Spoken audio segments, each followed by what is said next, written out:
Sir ఆ రోజుల్లో మానవ సంబంధాలు బలంగా ఉండేవి.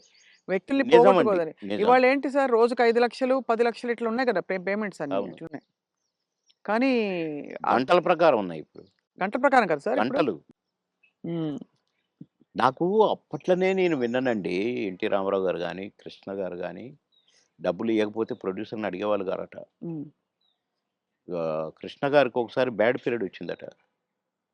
రోజు ఎన్నో సినిమాలు చేస్తూ, సంవత్సరానికి 12, 15 సినిమాలు హీరోగా చేస్తూ, అందరు హీరోలు 1, 2 సినిమాలే చేసేది. ఈయన 12 సినిమాలు, 15 సినిమాలు చేసేవాడు 'కృష్ణ' గారు. హ్మ్.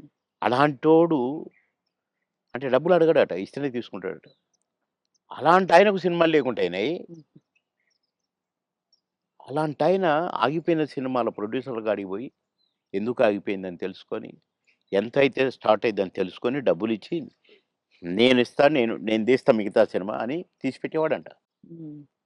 ఇయన్నీ విన్నాం. అంత అందుకని చేసి మాకిచ్చే గింతంత ఇయ్యకపోతే దానికి ఏదో రాద్ధాంతం చేసి, ఆయన అని వదిలేసారు.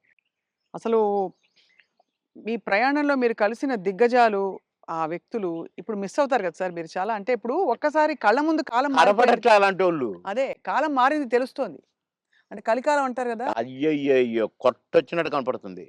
నన్ను రమాప్రమని నేను అంటే మాతో పాటు కమెడియన్ అనుకోని, "అరేయ్! రమిగా" అని పిలిచేది నేను. "అరేయ్! రమిగా అరేయ్! ఇటు రారా! ఎవడురా నువ్వు" అని పిలిచేది నేను. బాబు మా కాలంలో ఇట్లుంది. మా సమ మా మా మా కాలం మా అదే మా పీరియడ్ ఏదో అనేదనమాట. హ్మ్. ఏంటి ఊరికే మా కాలం అంటావు. నీకు ఆ కాలం కంటే ఎక్కువ డబ్బులిస్తున్నారు గదా! ఇంకొకసారి అనొద్దు మా కాలం అని నేను కోప్పడ్డాను. హ్మ్. కోప్పడి ఒకరోజు మాట్లాడలా.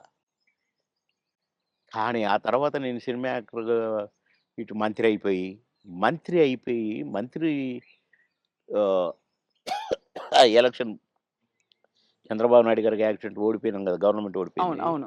అప్పుడు ఒక సినిమా ఒప్పుకొని షూటింగ్‌కి పోతే నాకర్థమైందండి. రమాప్రభ కరెక్ట్. మీ కాలం కరెక్ట్. మా కాలం కరెక్ట్. ఈ కాలం ఏంటి ఇట్లుంది. హ్మ్. నాకు తేడా కనిపించేసిందండి. హ్మ్. షూటింగ్ దగ్గర ఎంత దరిద్రంగానంటే ఆర్టిస్ట్‌కి విలువ లేదు. అసలు షూటింగ్‌కి విలువ లేదు. ఎవడి పని ఆళ్ళు చేసుకుంటున్నారు. అసలు ఆ కల్చర్ మొత్తం పోయి వీధి నాటకాలేస్తారు చూడండి. అవును. అట్లా కనిపించిందండి నాకు. రమాప్రభ యూ ఆర్ కరెక్ట్ అన్నా. అనుకున్న మనసులో. హ్మ్. అవును. అట్లా ఇప్పుడు మా పీరియడ్‌కి, ఈ పీరియడ్‌కి కనపడుతుందండి క్లియర్‌గా. హ్మ్. అవును. మా అసలు మా సినిమా నాకు ప్రామిస్ చెప్తున్నా, పొద్దున మీతో మాట్లాడిన తర్వాత ఒక్కసారి ఎందుకో అట బ్యాక్‌కి పోతే, కోడి రామకృష్ణ గారు షూటింగ్‌కొస్తే అదొక పిక్నిక్ స్పాట్‌లాగా కనపడేది. ఆయనొస్తుంటే ఆయనెమ్మటే అసిస్టెంట్లు, గిసిస్టెంట్లు నడుచుకుంటా అసలు ఎంత కళ, కళ, కళ. సరదాగుండేది. ఎంత కళగా ఉండేది. ఆ తర్వాత అలాంటి కళ కనపడలేదే అని నాకనిపించిందండి. హ్మ్. ఎవడికి వాడే ఆ 'జబర్దస్త్' నుంచి వచ్చినోడు వాడొకడు, వీడొకడు. మేము స్టార్స్ అని. కానీ మేమెప్పుడు అనుకోలేదే అవును. స్టార్స్ అని. ఏదో భగవంతుడు అవకాశం ఇచ్చాడు. ఆర్టిస్టులం అనుకునేదే తప్ప. వామ్మో!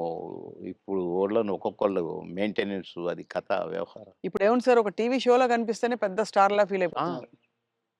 ఒక 'బిగ్ బాస్'కొస్తే ఎక్కడో వెళ్ళిపోతున్నారు వాళ్ళు. అయిపోతున్నారు. తర్వాత వాళ్ళ ప్రొఫైలే మారిపోతోంది.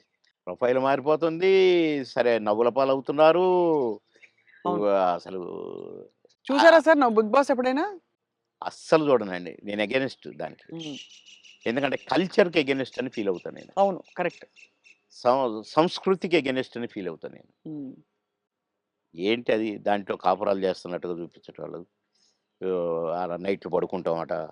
పొద్దున్నే లేస్తారట. నాకెందుకో నచ్చలేదు. హ్మ్. అసహజంగా అనిపిస్తుంది. అసహ్యంగా. అవును. సార్ మీరు